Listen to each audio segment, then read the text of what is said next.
ಇಡೀ ಕರ್ನಾಟಕದಲ್ಲಿ ಕರಾವಳಿ ಮತ್ತು ಒಂದಿಷ್ಟು ಮಲೆನಾಡು ಭಾಗದಲ್ಲಿ ಮಳೆ ಬಿಟ್ಟರೆ ಈಗ ದಕ್ಷಿಣ ಒಳನಾಡಲ್ಲಿ ಮತ್ತು ಉತ್ತರ ಕನ್ನಡದಲ್ಲಿ ಮಳೆನೇ ಬಿದ್ದಿಲ್ಲ. ಮುಂಗಾರು ಮಳೆ ಕ್ಷೀಣವಾಗಿದೆ. ಹೀಗಾಗಿ ರೈತರು ಬಿತ್ತೇ ಇಲ್ಲ, ಬಿತ್ತನೆ ಮಾಡೋಕ್ಕೆ ಅವಕಾಶ ಇದೆ. ಮಳೆ ಬಿದ್ದಿರ್ತಾನೆ ಬಿತ್ತೋಕ್ಕೆ ಸಾಧ್ಯ. ಹೀಗಾಗಿ ಎಲ್ಲೂ ಆತಂಕ ಶುರುವಾಗಿದೆ. ಈಗ ಇತ್ತ ಕಡೆ ಹಿಂಗಾದರೆ ಪರಿಸ್ಥಿತಿ, ರೈತರು ಹಿಂಗಾದರೆ ಈಗ ಡ್ಯಾಮ್ಗಳಂತೂ ಎಲ್ಲ ಶೇಕಡ 23% ಇದೆವಂತೆ. ಎಲ್ಲ ಡೆಸ್ಟ್ ಸ್ಟೋರೇಜ್ ಬಿಟ್ಟರೆ ಕುಡಿಯೋ ನೀರಿಗೆ ಸಂಕಷ್ಟ ಪರಿಸ್ಥಿತಿ ಬಂದಾಗಿದೆ, ಬಂದೋಗಿದೆ. ಈಗ ಬೆಂಗಳೂರು, ಮೈಸೂರು, ಮಂಡ್ಯ ಭಾಗದಲ್ಲಿ ಜಿಲ್ಲೆಗಳಲ್ಲಿ ಆಸುಪಾಸಿನ ಪ್ರದೇಶಗಳಲ್ಲಿ ಕುಡಿಯೋ ನೀರಿಗೆ ಕಷ್ಟ ಆಗಿದೆ. ಈ ಕಬಿನಿ ಡ್ಯಾಮ್ ತುಂಬಲಿಲ್ಲ, ಕೆಆರ್ ಡ್ಯಾಮ್ ತುಂಬಲಿಲ್ಲ, ಆ ಕಡೆ ಹೇಮಾವತಿ ಡ್ಯಾಮ್ ತುಂಬಲಿಲ್ಲ.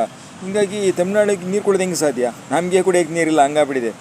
ಈಗ ಎಲ್ಲೇನೋ ಆತಂಕ, ಏನಾಗುತ್ತೋ ಗೊತ್ತಿಲ್ಲ. ಮುಂದೆ ಮಳೆ ಬಿದ್ದಿಲ್ಲ ಅಂದರೆ ಮುಂದೆ ಒಂದು ವಾರದಲ್ಲಿ ಮಳೆ ಬೀಳಬೇಕು. ಕನಿಷ್ಠ ಮಳೆ ಬಿದ್ದಿಲ್ಲ ಅಂದರೆ ದಕ್ಷಿಣ ಉತ್ತರ ಒಳನಾಡಿನಲ್ಲಿ ಭಾಳ ಕಷ್ಟ. ಕರಾವಳಿ ಬಂದರೆ ಬರುತ್ತೆ ಬಿಡಿ, ಕರಾವಳಿ ಬಂದರೆ ಮೇಲೆ ಪ್ರಯೋಜನ ಇಲ್ಲ.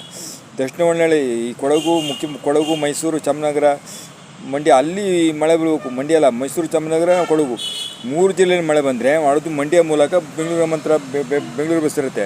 ಆವಾಗ ಅಷ್ಟೇ ನಾವು ಕುಡಿಯೋ ನೀರು ಉಳಿಸ್ಕೊಂಡು ತಮಿಳ್ನಾಡಿಗೆ ಕೊಡೋಕ್ಕೆ ಸಾಧ್ಯ. ನೀರಿಲ್ಲ, ನಮಗೆ ಕುಡಿಯೋ ನೀರಿಲ್ಲದೆ ಹೆಂಗೆ ಕೊಡೋಕ್ಕೆ ಸಾಧ್ಯ? ತಮಿಳ್ನಾಡಿಗೆ ಕಷ್ಟ ಇದೆ. ಅಂದಾಗೆ Tamil Nadu C M Kollur Mookambika temple ಬಂದರೆ ಅವರು ಭಾಳ ಕೊಲ್ಲೂರು ಮೂಕಾಂಬಿಕಾ ದೇಶ ಗಣ್ಯರನ್ನು ಆಕರ್ಷಿಸಿದೆ. ಬಂದುಬಿಟ್ಟು ಭಾಳ ಪೂಜೆ ಮಾಡಿದ್ದಾರೆ, ಒಳ್ಳೆಯದಾಗಲಿ. ಅವರು ತಮಿಳ್ನಾಡಿಗೆ ಜಾಸ್ತಿ ನೀರು ಕೇಳಬಾರ್ದು, ಕುಡಿ ನೀರು ಬಿಟ್ಟು ಕೇಳಬೇಕಾದ್ರೆ. ನಮಗೆ ಕುಡಿಯೋ ನೀರಿಲ್ಲ, ರೈತರಿಗೆ ಕುಡಿಯೋ ಹೆಂಗೆ ಸಾಧ್ಯ?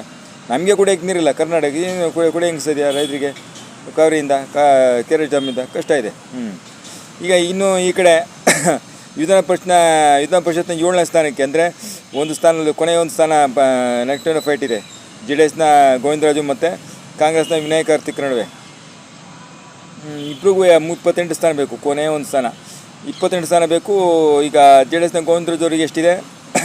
ಅವರಿಗೆ ಸಂಪೂರ್ಣವಾಗಿ ಅವರು JDSನಲ್ಲಿ ಎಲ್ಲರೂ ಹಾಕಿದರೆ 18 ಆಗುತ್ತೆ. ಈಗ ಈ ಕಡೆ BJP ಅವರೆಲ್ಲ ಹಾಕಿದರೆ 24 ಆಗುತ್ತೆ. ಒಂದು ಸ್ಥಾನ ಜನತ್ ರೆಡ್ಡಿಯವ್ರು ಹಾಕಿದರೆ 25 ಆಗುತ್ತೆ. ನೋಡಿ, ಯಾವುದ್ರಲ್ಲಿ ಆಪ್ರೇಷನ್ ಕಮಲ ಏನೋ ಆಗಬೇಡ ಆಗಲ್ಲ.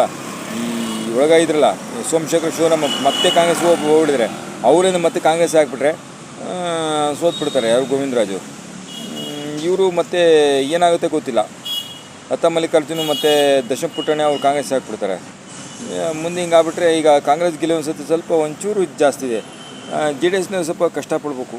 ಕುಮಾರಣ್ಣ ಈಗ ಬೆಂಗಳೂರಿನಲ್ಲಿದ್ದಾರೆ, ಏನಾಗುತ್ತೋ ಗೊತ್ತಿಲ್ಲ ಫಲಿತಾಂಶ. ಗೋವಿಂದರಾಜು ಬಟ್ ಎಲ್ಲೂ ಆತಂಕ. ರಾಜ್ಯದಲ್ಲಿ ಮಳೆ ಬೀಳಬೇಕು, ಮಳೆ ಇದ್ದರೆ ಬೆಳೆ